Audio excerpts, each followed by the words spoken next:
আসসালামু আলাইকুম প্রিয় বন্ধুরা, দেশে এবং দেশের বাইরে থেকে যে যেখান থেকে ভিডিওটি দেখতেছেন, পেনশন এবং রেমিটেন্স কার্ড সংক্রান্ত ভিডিওতে আপনাদেরকে স্বাগতম। প্রিয় বন্ধুরা, পেনশন ও রেমিটেন্স কার্ড সম্পর্কে গুরুত্বপূর্ণ আলোচনা হবে। বিগত দিনে যত ভিডিও বানিয়েছি সবচেয়ে বেশি ইম্পর্টেন্ট আজকের ভিডিওটি। বর্তমান প্রেক্ষাপট অনুযায়ী সম্মানিত ভিউয়ার্স, বর্তমান প্রেক্ষাপট অনুযায়ী দেশের যে পরিস্থিতি, তাতে এই পরিস্থিতিতে কি আমরা রেমিটেন্স কার্ড এবং পেনশন পাবো, কতটুকু পাওয়ার সম্ভাবনা আছে এবং আমরা কিভাবে এটি আদায় করে নিতে পারবো, এই বিষয়টি নিয়ে বিস্তারিত কথা হবে আজকের ভিডিওতে। খুবই ইম্পর্টেন্ট, গুরুত্বপূর্ণ ভিডিও। স্কিপ না করে অবশ্যই পুরোটা দেখবেন এবং আপনাদের ব্যক্তিগত মতামত পেশ করবেন। রেমিটেন্স কার্ড আপনারা কিভাবে পেতে চান? অনলাইনে নাকি অনলাইনে আবেদনের মাধ্যমে, নাকি অ্যাম্বাসিতে গিয়ে রেমিটেন্স কার্ড পেতে চান, এই বিষয়ে কমেন্ট করবেন। এবং আপনারা পেনশন কিভাবে পেতে চান? মাসিক ভাতা হিসাবে পেনশন পেতে চান, নাকি এককালীন টাকা পেতে চান? যেমন এককালীন 8 লক্ষ, 10 লক্ষ বা 15 লক্ষ টাকা বয়স অনুযায়ী এরকম পেতে চান, নাকি এর আগে প্রবাসীদের জন্য যে মাসিক ভাতা হিসেবে রূপরেখা প্রদান করেছিলাম সেইভাবে চান? অবশ্যই কমেন্ট সেকশনে জানিয়ে যাবেন। গুরুত্বপূর্ণ দুটি বিষয় আপনাদের কাছে জানার জন্য প্রশ্ন করলাম, দেখি মন্তব্য আপনারা কোন পক্ষে বেশি হয়। সম্মানিত ভিউয়ার্স, এই যে বর্তমান পরিস্থিতি চলতেছে দেখেন, বা বর্তমান দেশের অবস্থা কি, এই চিন্ময় প্রভুকে গ্রেপ্তার করার পর থেকে দেশের অবস্থা আরও থমথমে অবস্থা। হিন্দুরা ইসকনকে দিয়ে, যেমন ইন্ডিয়া ইসকনকে দিয়ে দেশের পরিস্থিতি অস্থিতিশীল করার চেষ্টা করতেছে। এদিকে নানান রকম দেখবেন যে দেশের ভিতরে অস্থিতিশীল পরিস্থিতি তৈরি করতেছে, যার যার মতো আন্দোলন করতেছে, যার যার মতো যা ইচ্ছা তাই করতেছে দেশে। আইন শৃঙ্খলা বাহিনী সর্বোচ্চ সরকারকে সহযোগিতা করতেছে না, ডিফেন্স থেকে সরকারকে সহযোগিতা করতেছে না, সর্বোচ্চ গোয়েন্দা বাহিনী সর্বোচ্চ সরকারকে সহযোগিতা করতেছে না। সরকার যেভাবে পরিচালিত হচ্ছে, মনে হয় প্রশাসন তার উল্টো দিকে পথে হাঁটতেছে। মানে সরকার যেভাবে নির্দেশনা দিচ্ছে প্রত্যেকটা জায়গায়, প্রত্যেকটা মন্ত্রণালয় ঠিক তার বিপরীত বা শুধুমাত্র নাম রাখার জন্য এই কাজগুলো করতেছে। মানে আসলে সরকারকে ভালোবেসে বা সরকারকে ভালোবেসে যে কাজ করবে ডিফেন্স বা যারা নিয়োগপ্রাপ্ত আছেন, তারা করতেছে না। কেন করতেছে না? কারণ তারা প্রত্যেকটাই প্রায় আওয়ামী লীগের নিয়োগ দেওয়া। উপরে উপরে যতই বলুক ছাত্রদের পক্ষে আমরা, নানান চেতনা শিলরাও এখন বলতেছে আমরা ছাত্রদের পক্ষ ছিলাম, কিন্তু দেখা যাচ্ছে আন্দোলনের সময় ঠিকই আওয়ামী লীগের পক্ষ ছিল, কিন্তু এখন পরিস্থিতির শিকারে ছাত্রদের পক্ষে হয়ে গেছে। এবং তারা উপরে উপরে পক্ষে থাকলেও ভিতরে ভিতরে তাদের হিংসা, বিদ্বেষ এবং তারা ইউনূস সরকারের প্রতি সবসময় ক্ষতি করার জন্য সর্বোচ্চ চেষ্টা করতেছে।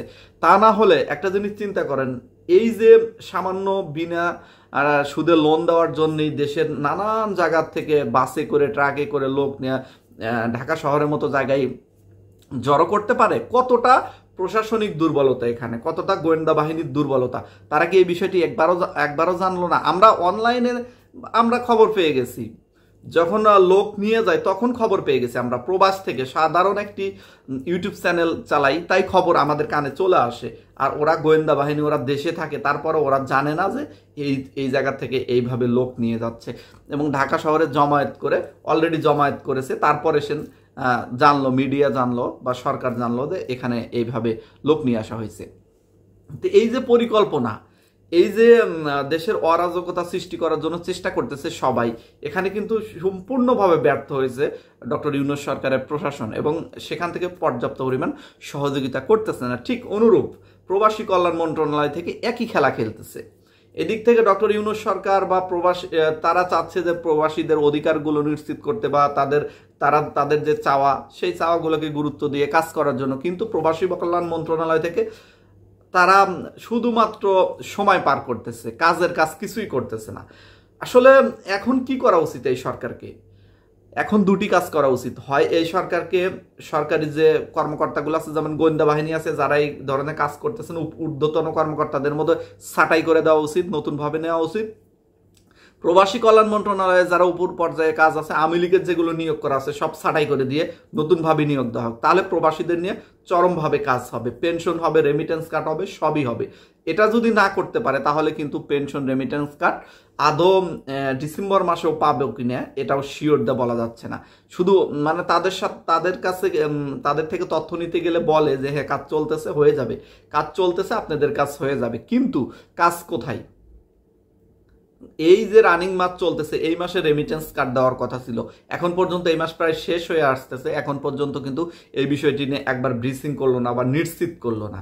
তার মানে কাজের অগ্রগতি কিন্তু খুবই স্লো। বাংলাদেশের অন্য অন্য পরিস্থিতি সামাল দিতেই তারা হিমশিম খাচ্ছে, এইদিকে তো উপদেষ্টারা মনোযোগ দিতেই পারতেছে না। এই সুযোগে প্রবাসী কল্যাণ মন্ত্রণালয়ের যারা দায়িত্বরত আছেন তারা কিন্তু কাজ ঝিমিয়ে ঝিমিয়ে করতেছে বা কাজ করতেছে না, একরকম বললেই চলে।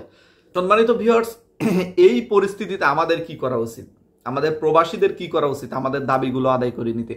আমাদের প্রবাসীদের আরো সতর্ক হওয়া উচিত এবং আমাদের প্রবাসীদের এই বিষয়টি নিয়ে আরো সোচ্চার হওয়া উচিত এবং আমাদের প্রবাসীদের পক্ষ থেকে প্রতিনিধি নিয়োগ করা উচিত, যে প্রতিনিধি আমাদের উপদেষ্টাদের সাথে মিটিং করবে, যে প্রতিনিধি প্রবাসী কল্যাণ মন্ত্রণালয় গিয়ে জবাবদিহিতার আওতায় আনবে বা বলবে আপনারা প্রবাসীদের নিয়ে কি কি পরিকল্পনা সাজিয়েছেন সেগুলো অবশ্যই আমাদের দেখান এবং আপনারা সামনের মাসে কি কি প্রবাসীদের জন্য কাজ করতেছেন এগুলো দেখান।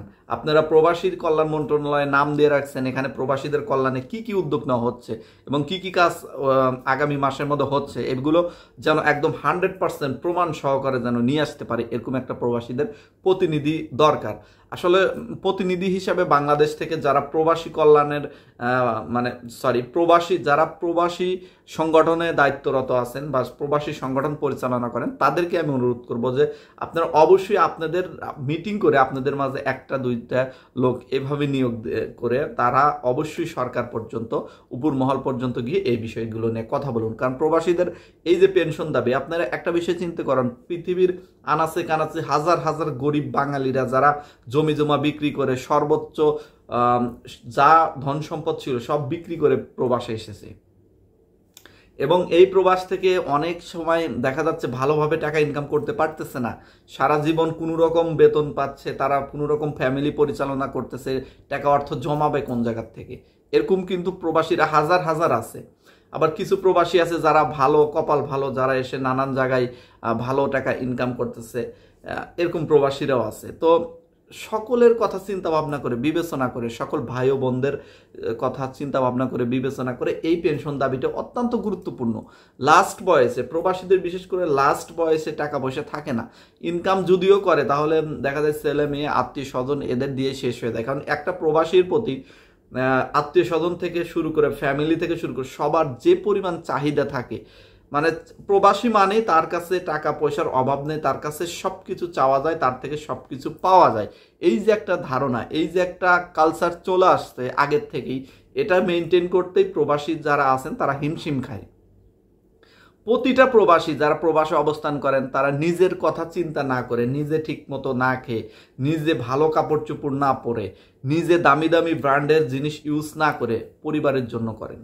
কারণ পরিবারে মন রক্ষা করার জন্য, কোনো একটা শান্তিময় পরিস্থিতি ধরে রাখার জন্য, পরিস্থিতি এরকমই। কিন্তু লাস্ট বয়সে গিয়ে দেখবেন সেই পরিবার, সেই আত্মীয় স্বজন কেউ সেই প্রবাসীটির কাছে নেই। যদি টাকা পয়সা না থাকে তাহলে তো আরও ছুঁড়ে ফেলে দেবে। এটাই হলো বাংলাদেশের বর্তমান কালচার। তাই অবশ্যই প্রবাসীদের পেনশন বিষয়টি অনেক গুরুত্বপূর্ণ।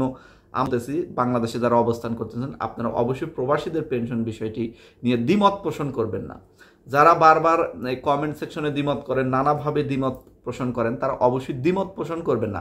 অন্তত যদি এই বিষয়গুলো নিয়ে যদি আপনি না বোঝেন কমেন্ট করবেন, আমি বুঝিয়ে দেওয়ার চেষ্টা করব। এরপরও যদি আপনার কাছে অযৌক্তিক মনে হয় যে প্রবাসীদের পেনশন, রেমিটেন্স কার্ড এগুলো অযৌক্তিক দাবি, তাহলে অবশ্যই আপনি যুক্তিসঙ্গত কমেন্ট করতে পারেন। কিন্তু প্রবাসীদের পেনশন অযৌক্তিক বা প্রবাসীদের পেনশনের দরকার নাই বা এই বিষয়ে কাজ করার দরকার নাই, এইগুলো কথা বলবেন না। কারণ এইগুলো কথার কোনো মূল্য নেই, এইগুলো কথার কোনো ভ্যালু নেই। আমরা চেষ্টা করতেছি সকল প্রবাসীদের অধিকারগুলো নিশ্চিত করতে, এই রেমিটেন্স কার্ড, এই পেনশন দাবিগুলো যেন সর্বোচ্চভাবে পূরণ হয় তারই চেষ্টা করতেছি সকল প্রবাসীদের সাথে। আশা করি প্রবাসীরা আমার পাশে আছেন। কমেন্ট করে জানাবেন কে কে পাশে আছেন এবং কে কোন দেশ থেকে দেখতেছেন। আজকের মতো বিদায় নিচ্ছি, সবাই ভালো থাকবেন, আল্লাহ হাফেজ।